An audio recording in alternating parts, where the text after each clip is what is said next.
Olá, muito boa noite, seja bem-vindo. Você está na Rede Família de Televisão, programa Rede Família Esporte para todo o Brasil. Nesta quinta-feira, 25 de julho de 2013, um dia histórico para a coletividade galista de Minas Gerais, porque ontem nós tivemos a confirmação do título do Galo Mineiro, Galo das Minas Gerais, ao bater Olímpia nos pênaltis. E, aliás, que sofrimento. Ei, Galo, como você gosta de deixar o torcedor sofrer, hein? Venceu por 2-0, depois a gente vai comentar bastante sobre isso, né? Igualando essa vantagem que tinha o Olímpia do Paraguai, que acabou fazendo 2-0 em casa. O Atlético fez os mesmos 2-0, foi para a prorrogação, manteve esses 2-0 e depois, na cobrança de penalidades máximas, São Vitor, né, tem que botar um busto do Vitor lá, né, com asinha, com auréola, com tudo, São Vitor, né, mas São Marcos já deixou o futebol, agora é São Vitor que está fazendo com que todos, né, lembrem do grande Marcão no Palmeiras, que salvava muito, e agora todos voltam as atenções para o Vitor, goleiro do Atlético Mineiro, que mais uma vez salvou o Atlético na cobrança de penalidades máximas. Depois nós vamos ver imagens da partida, imagens do jogo. Mas olha, é jogo para cardíaco, né? Eu tenho certeza que do mesmo jeito que o torcedor corintiano sofreu e sofre em todos os jogos, aliás, coração de corintiano tem revestimento de acrílico, de napa, de tudo quanto é metal dentro, porque não tem como, né? E o coração também do Galo, né, do atleticano, também tem a mesma coisa. São duas equipes que fazem o torcedor sofrer, né? O cara que tem algum problema cardíaco morre do coração. E não foi diferente ontem.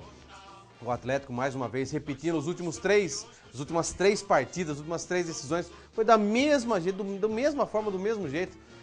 Parece que foi, né, uma sequência de jogos onde o Atlético deixou para resolver nas penalidades máximas, mas deu tudo certo.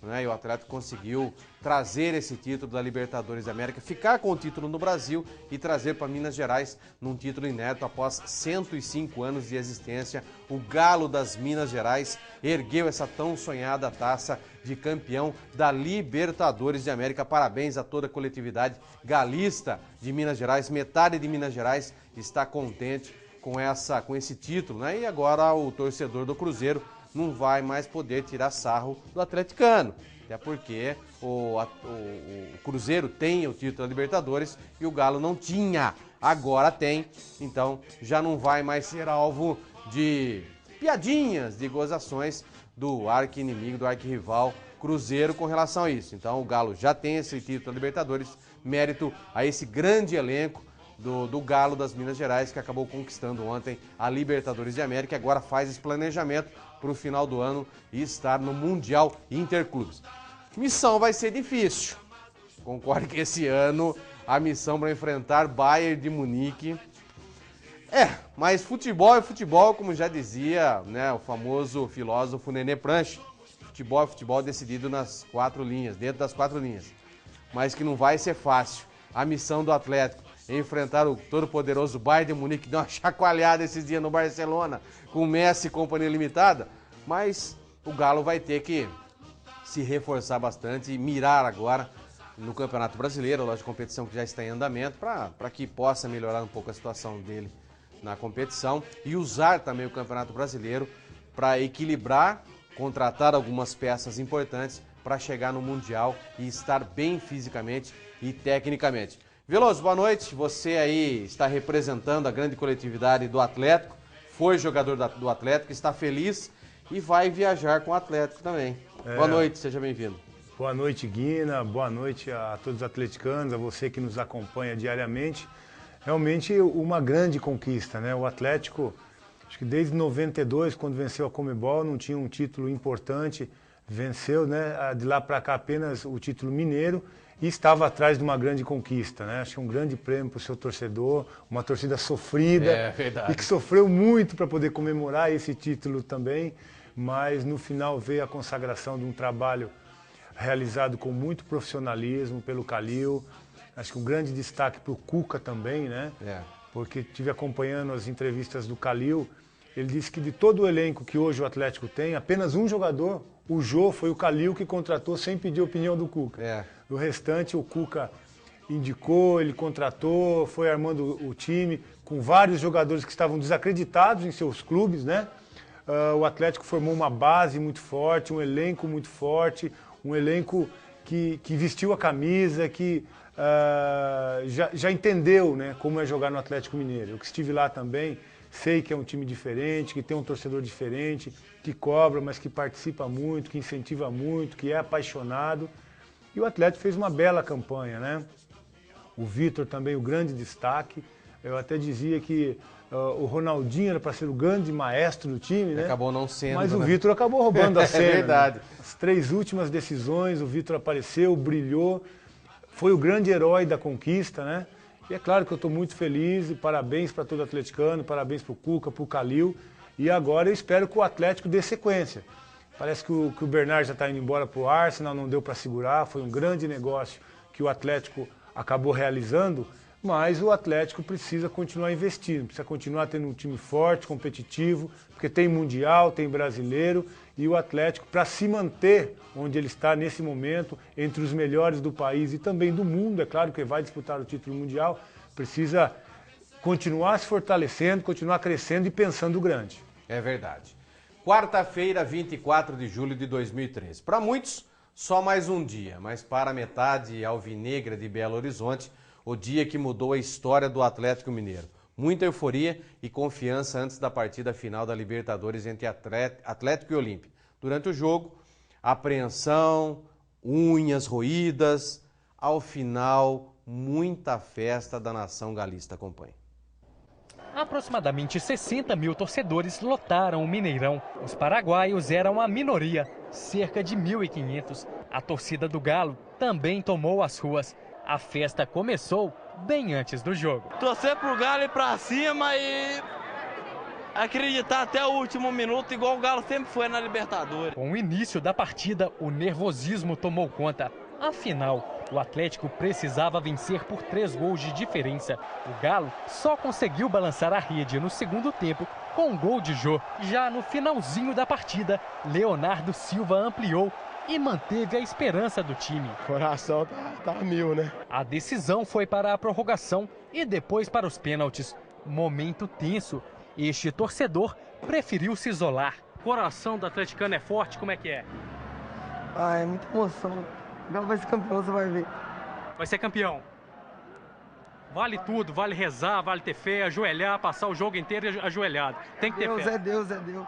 Mas a apreensão deu lugar à alegria. Nos pênaltis, o Galo marcou 4 e o Olímpia 3. Vamos pra Marrocos! Nós vamos pra Marrocos! Nós vamos pra Marrocos! A festa se estendeu por toda a madrugada. As ruas ficaram congestionadas e os torcedores promoveram um buzinaço. É uma semana de feriado! Meu Deus, eu não acredito! Galo campeão! Os torcedores lotaram o centro da capital. O obelisco da Praça 7 praticamente desapareceu. Farra feita também pela comissão técnica e jogadores.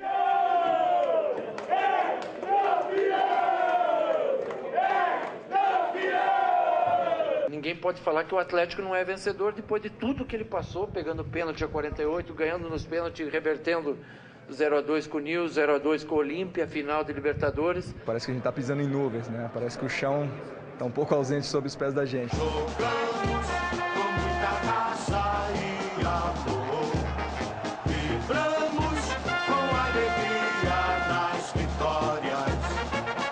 Clube Atlético Mineiro, Galo forte vingador. Tá aí então essa matéria, né? Vamos rodar imagens da partida enquanto o Veloso vai, eu e o Veloso vamos falando sobre esse jogo, né? Roda imagens de como foi o jogo. Tá aí então alguns lances da partida, Veloso. O primeiro tempo não foi do jeito que todos imaginavam, né? Que o Galo pudesse partir para cima. Até teve um domínio de bola, mas a primeira linha com 5 jogadores de defesa, né? 3 zagueiros, os 2 laterais e mais uma linha de 4 no meio de campo, dificultou muito, principalmente que o Galo tentou fazer as jogadas de linha de fundo, chamaram as jogadas de lado de campo. Mas essa primeira linha de 5 jogadores interferiu muito e aí o Galo teve muita dificuldade para jogar, né? O Olímpia veio com um esquema tático definido, muito bem posicionado e que funcionou muito bem no primeiro tempo, né? O Atlético estava um pouco ansioso para definir a partida logo, tinha posse de bola, teve, né? A maior posse de bola, acho que foi 70% a 30% no primeiro tempo, mas pouco objetivo, arriscou poucos chutes de fora da área, até porque existia esse bloqueio ali na frente da área, e a opção ficou realmente pelas jogadas pelas laterais. Mas o Olímpia, mesmo assim, conseguiu neutralizar as principais jogadas, marcando bem no miolo, até que o Olímpia começou a sentir também. Sentir que o preparo físico do Olímpia... Só defender também se cansa, né? Cansa, teve que correr muito atrás do Atlético Mineiro. O Olímpia cansou, né? Aí méritos para o Carlinhos Neves também, que é um excelente preparador físico. Eu trabalhei com ele, um dos melhores que eu conheci, né? E o Atlético não parou. Jogou os 90 minutos buscando, até que conseguiu a igualdade, né? Ou seja, conseguiu os 2 gols que o Olímpia tinha feito no Paraguai. E aí na prorrogação começou muito bem também, né, Guilherme? Mas aí o Atlético, um jogador a mais, inclusive, não conseguiu transformar sua superioridade numérica e também dentro de campo em gol para vencer a partida sem necessidade dos pênaltis. E aí nos pênaltis foi aquele sofrimento que nós acompanhamos, né? Decisão por pênalti. É claro que é muito mais complicado, apesar da pressão da torcida, que com certeza influenciou muito os batedores do Olímpia, porque a pressão era muito grande, acho que tinha 30 mil apitos ali no Mineirão espalhados, né? Então, e mais uma vez o Vitor, né, decidiu, como nós já falamos. Mas foi uma partida muito tensa, o Atlético teve várias oportunidades de definir a partida sem se chegar às cobranças de pênalti, mas acabou errando na finalização. Esse foi um grande lance, uma grande defesa do goleiro, né? A bola estava entrando, ele conseguiu voltar a fazer a defesa e o Tardelli impedido ainda jogou a bola para cima. Agora teve um lance também capital, que foi aquela furada, praticamente uma furada que o atacante do Olímpia perdeu, né? Ele conseguiu driblar o Hever, né? Um jogo de corpo, driblou o Vitor, cara a cara com o gol, acabou, na hora de finalizar, acabou escorregando, né? Aí o Atlético se expôs demais. Foi esse lance aí. Né? Esse lance, ali driblou, olha, ele e o gol acabou escorregando. Os deuses do futebol estavam realmente... O Atlético no segundo tempo, depois dos 30 minutos, dos 25 minutos, se expôs demais. Muito. Tinha lance que estava o Leonardo com 2 atacantes do Olímpia. Verdade. Esse lance ele saiu, e se ele não escorrega, ele teria empatado a partida, ou seja, eliminado, terminado a partida ali. Aí não tinha mais condições, ele tem que fazer mais 2 gols e aí ia ser complicado. Então o Atlético se expôs demais, mas realmente estava iluminado. Tem coisas no futebol que parece que estão escritas que vão acontecer. Não tem como, né? E por mais que as coisas tentem, por mais que o homem tente mudar o destino, as coisas que estão escritas, mas não dá para mudar, né? As coisas dão uma volta e acabam acontecendo do mesmo jeito. Então as imagens... O que parece que realmente esse era o ano do Atlético. Justamente. E ninguém conseguiria mudar isso mais, né? Porque realmente o Atlético teve muitas dificuldades, reverter 3 vezes uma situação de desvantagem, né? Para se classificar ou para ser campeão, e conseguiu todas por cobrança de pênalti. Quer dizer, o gol à disposição do atacante Ferreira, se eu não me engano, ele acabou escorregando. Então realmente era o momento, era o ano do Atlético Mineiro. É verdade. A festa pelas principais ruas e avenidas de Belo Horizonte atravessou a madrugada. Ainda pela manhã, na capital mineira, foi possível ver muitos torcedores do Galo festejando o inédito título. Acompanhe. Os atleticanos tomaram o obelisco da Praça 7 e fazem muita festa. O Atlético é o 4º clube brasileiro a conquistar a Copa Libertadores desde 2010, quando o Internacional foi o campeão. Depois veio o Santos em 2011 e o Corinthians no ano passado. A grande expectativa e o novo sonho do torcedor é o título do Mundial. E há uma expectativa de que eles enfrentem o Bayern de Munique. A expectativa é que enfrentem o Bayern de Munique, mas tem aqueles times chatos, né, que costumam complicar também antes, né? Vamos ver, tomara que o Galo consiga, né, já que é o ano do Galo, e todos imaginam que o Galo possa enfrentar o Bayern de Munique de igual para igual, que não vai ser fácil. A gente já imagina antes que o que os homens estão fazendo não vai ser fácil. Você sabia que vários jogadores campeões do Atlético Mineiro tiveram passagens ou foram formados em clubes do interior paulista? Até o técnico Cuca está nessa lista, acompanhe. Num passado não muito distante, o interior de São Paulo era conhecido como o maior celeiro de craques do futebol brasileiro. Os tempos mudaram, principalmente após a criação da Lei Pelé, que penalizou muitos clubes. Mesmo assim, muitos jogadores campeões da Taça Libertadores de América pelo Atlético Mineiro começaram ou se firmaram em times paulistas. O goleiro Vitor e o zagueiro Hever foram formados na base do Paulista de Jundiaí. Em 2005, estiveram no time campeão da Copa do Brasil, derrubando o Fluminense. O goleiro reserva Giovani começou no Marília em 2008 e passou ainda por Ponte Preta e Grêmio Barueri. O volante Pierre atuou várias temporadas pelo Ituano, de 2001 a 2006, antes de passar pelo Palmeiras e chegar ao Galo. Os irmãos Alexandro e Richarlison começaram no noroeste de Bauru. E Richarlison ainda passou por Ituano em 2001, Santo André em 2005, antes de brilhar no São Paulo. O atacante Alexandro defendeu a Ponte Preta em 2004. O lateral Carlos César, que entrou algumas vezes durante a Libertadores, defendeu o Rio Claro em 2008 e o Guarani no ano seguinte. Até Marcos Rocha, lateral importante nessa conquista, passou pela Ponte Preta há 2 anos, emprestado pelo América Mineiro.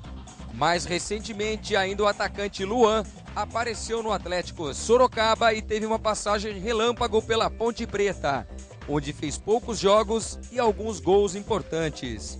E vale lembrar que o comandante Cuca teve na Internacional de Limeira uma das primeiras oportunidades como treinador. Esse é o Galo Mineiro, campeão da Copa Libertadores 2013, com uma pitada do futebol caipira. Você mesmo já tinha falado nisso, né? Que alguns foram, né? Estavam renegados praticamente em alguns clubes. Mas uma estatística legal, né? Muitos desses praticamente se formaram em times de base do interior paulista. E você vê como o futebol hoje, a carreira do atleta é muito dinâmica, né, Guina? Com essa nova lei do passe, não se cria um vínculo muito longo com os clubes. E o jogador troca muito de equipe até encontrar seu espaço, encontrar um grupo forte, né? Como foi o caso de muitos encontraram no Atlético Mineiro para essa campanha vitoriosa da Libertadores e sem dúvida marcou na carreira deles e entraram para a história do clube também. É verdade mesmo. Futebol é o esporte da paixão, da emoção, do choro, da tristeza para uns e alegrias para outros. Contudo, nos bastidores do mundo da bola, toda a renda que chega aos cofres dos clubes é muito bem-vinda para a parte administrativa. Veja o quanto o Galo faturou com o título dessa Libertadores de América 2013. Além de conquistar o título da Libertadores da América 2013, um grande feito para qualquer clube e torcida, há também os ganhos nos cofres do clube. Com a campanha incluindo rendas e premiações, o valor arrecadado pelo campeão Atlético Mineiro ultrapassa a barreira dos 30 milhões de reais. Uma parte do prêmio foi pago durante a campanha. A classificação na primeira fase rendeu R$1.200.000. Nas oitavas, o valor foi de R$800.000. Nas quartas, a vaga valeu R$900 mil, enquanto a semifinal teve uma bonificação de R$1 milhão. Por fim, o título deu ao clube R$8 milhões. A torcida atleticana, que lotou os jogos do Independência, também fez a diferença na renda do clube. Totalizando a renda bruta arrecadada com as partidas do Independência, o Galo somou mais de R$22 milhões. Mas a cereja do bolo para os cofres do clube foi a grande final de ontem no Mineirão. Os 56.557 presentes confirmaram a maior renda da história do futebol brasileiro. Mais uma marca para o Galo Mineiro. A renda bruta do jogo rendeu incríveis R$14.176.146. Cifras muito bem-vindas ao futuro do clube. É por isso que todos os clubes hoje brasileiros querem defender uma Libertadores de América, por causa dessas situações também. E por isso que quando algumas pessoas, até alguns setores da imprensa, criticam, né, atletas que têm um salário muito alto, fora dos padrões do nosso país, a gente vê aí a resposta, o quanto que ele gera para o clube também. Justamente. Então o retorno para o clube também é muito interessante. Por isso que é sempre muito bom quando você pode investir em grandes jogadores, pagar grandes salários, mas você sempre tem um retorno, né? E eu acho que o Atlético, além desses números que nós vimos, que faturou cerca de 30 milhões pela campanha, pela bilheteria, o que não se calcula, que é muito mais difícil calcular e que gera um valor muito superior a esse, é a valorização dos atletas com o título. Só a venda do Bernard, né, que deve se concretizar, a gente 74 deve ter milhões notícia, de reais. 74 milhões, ou seja, mais de 2 vezes o que a campanha toda da Libertadores resultou para o clube. Então eu acho que é muito mais difícil você calcular, e o número muito maior é a valorização de cada atleta que estão na campanha, que acaba sendo campeão e depois entra no cenário de uma forma muito mais forte, né, e muito mais valorizada. É com isso que o clube ganha muito mais do que a própria campanha. É verdade. Vamos falar agora de Campeonato Brasileiro. O Internacional venceu o São Paulo por 1-0 no Morumbi. Alcançou a liderança do Campeonato Brasileiro e o tricolor paulista, sem vitória, completa 11 jogos de penúria. Situação complicada. Vamos acompanhar como é que foi o jogo. O ex-corintiano Jorge Henrique acertou um lindo passe para Leandro Damião, que chutou fraco, mas no canto de Rogério Ceni, que não pôde fazer nada. Final, Internacional, novo líder do Campeonato Brasileiro 1, São Paulo 0. E o atacante Luiz Fabiano saiu machucado novamente, a gente está vendo o gol, né? E o Luiz Fabiano, depois desse gol, saiu machucado de campo e é dúvida para o clássico contra o Corinthians já no próximo domingo. Situação complicadíssima que vive atualmente o São Paulo. Acho que esse negócio de tempo tá cedo, cara, isso é um problema sério. Esse filme nós já vimos. Né? Tem que encarar com a realidade, sim. Cara. A realidade é essa, cara, e nós temos que agora nos adaptar a essa realidade. Cara. Não dá para fugir disso. Né? E com todos esses problemas que nós vamos ter aí em relação à ausência no próximo jogo e a viagem que vamos fazer. E estamos precisando trabalhar um pouquinho, né, treinar, ou seja, vamos tentar de alguma maneira tirar partido de jogos que também não são jogos fáceis. Né? São jogos complicados, jogos difíceis, então a gente tem que ter muita tranquilidade aí para tomar a decisão mais acertada. Né? Antes de nós colocarmos para o Veloso comentar, vamos colocar a classificação do Campeonato Brasileiro após essa antecipação da 12ª rodada do Campeonato Brasileiro. Primeiro agora o Internacional com 18 pontos ganhos, em segundo o Botafogo 16, seguido o Coritiba também com 16. Em quarto Cruzeiro com 15, Vitória com 14, em sexto Bahia com 13, em sétimo Santos e Grêmio com 12 pontos ganhos.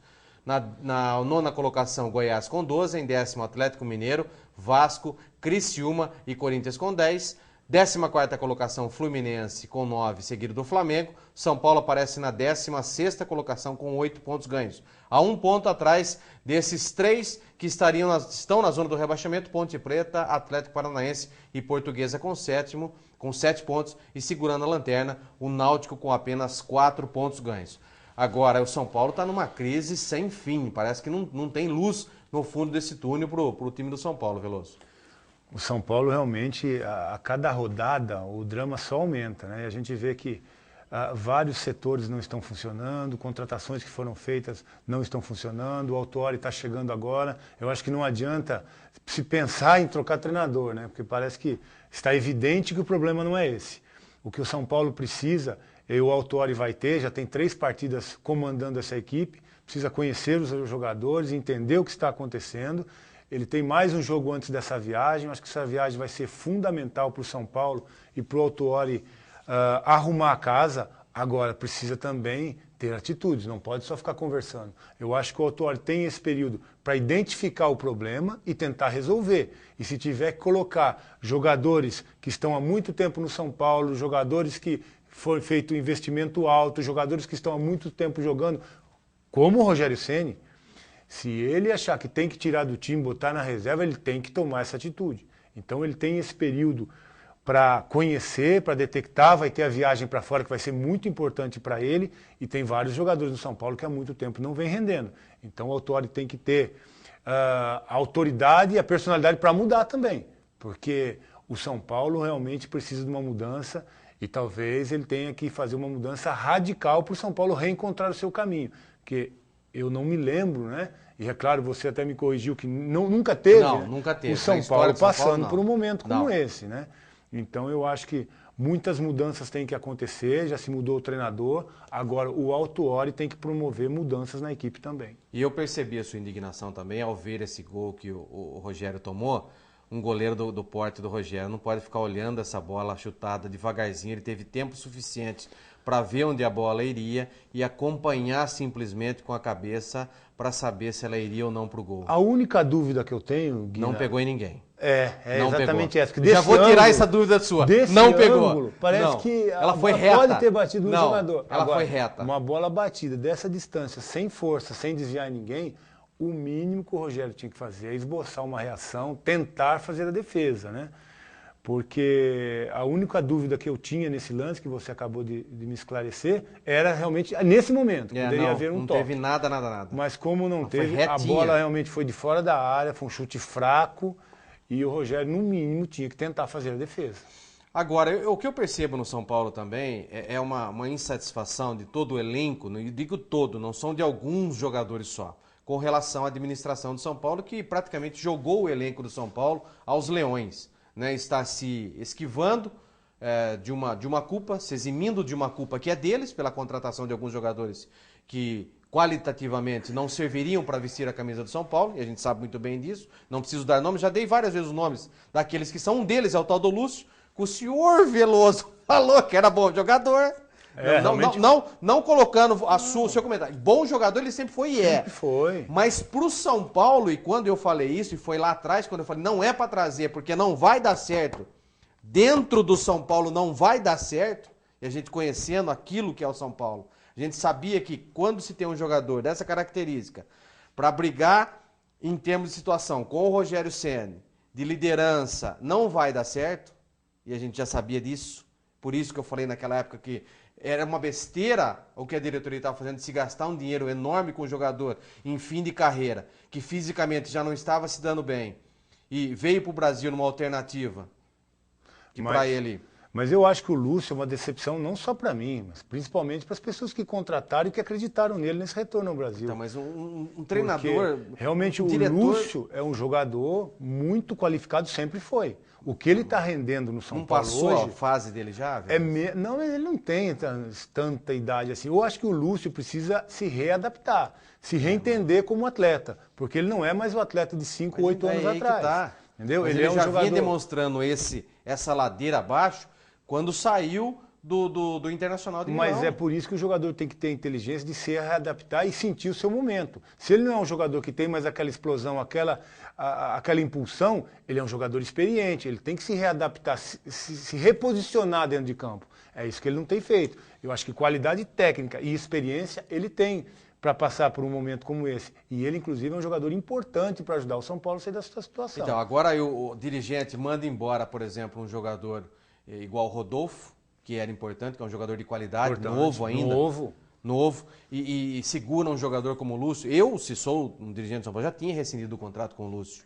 Porque todo mundo diagnosticou o problema do São Paulo. É Rogério, Lúcio, Luiz Fabiano. Não quer rescindir o Luiz Fabiano, eu não queria vender. Tudo bem, mantém no grupo, que é um jogador importante, mas tira e põe para treinar. Faz igual o Tite fez no Corinthians, que tirou os medalhões quando precisou e botou para treinar em separado. Mas é por isso que eu digo para você que é importante o Autuori nesse momento promover as mudanças necessárias. Tem mão de ferro para fazer? Não tem, Veloso. É isso que a gente sempre discutiu. Que ele está lá no comando já há 3 rodadas, vai ficar com esse grupo viajando, e ele tem que ter essa sensibilidade, a percepção para detectar. Então ele tem que pedir o chapéu dele embora. Não vai pedir Se ele o não tiver autonomia para fazer as autonomia. mudanças que ele acha necessário no São Paulo, ele tem que ir embora. Não tem autonomia. Porque essa é a função e a responsabilidade é dele. Ele tem que promover as mudanças que ele achar necessário, independente de nome, de carreira e do que representa o clube. Você acha que na derrota para o Corinthians, na Sul-Americana, na Recopa, já não era para ter afastado esses jogadores e ter trabalhado fisicamente com esses jogadores? Aí eu concordo com ele, porque ele é um treinador que está há 3 rodadas. Nós vimos isso há pouco tempo, Guina, na seleção brasileira. Mas essa detecção... O Filipão fez uns amistosos para conhecer o grupo. Então, aí mas ele não precisava de tempo para conhecer. Isso já estava exposto para ele na saída do treinador. Mas eu acho que o treinador antigo tem que ter o conhecimento, a percepção e a convicção do que vai fazer. Porque ele não pode promover uma mudança radical chegando num clube e depois perceber que está errado. Ah, eu faria para colocar autoridade, porque ele estava acostumado no comando do outro treinador. Um manda, o outro manda, o outro desmanda, o de lá de cima manda escalar. Eu acho que o Autuori vai ter um papel, tem que ter um papel fundamental na mudança e na recuperação do São Paulo. A partir do momento que ele conhecer, detectar os problemas, ele tem que ter autoridade e personalidade para mudar o que ele, com a convicção dele, o que está errado. Não vai ter autonomia para mudar. Eu tenho quase certeza disso. Não, autonomia ele tem que ter. Não, Se não o treinador tem. não tiver autonomia para fazer as mudanças que ele acha necessário, eu acho que ele tem que pegar o bonézinho. Você passou por um problema quase igual a esse no Paraná? Você tinha autonomia para mudar tanto? Ah, mas você tem que mudar. Então. Dentro das minhas condições, da minha convicção, eu sempre mudei. E eu acho que o Autuori, pela história, pela bagagem, São Paulo é complicado, vencedor, tem que mudar. São Paulo é complicado.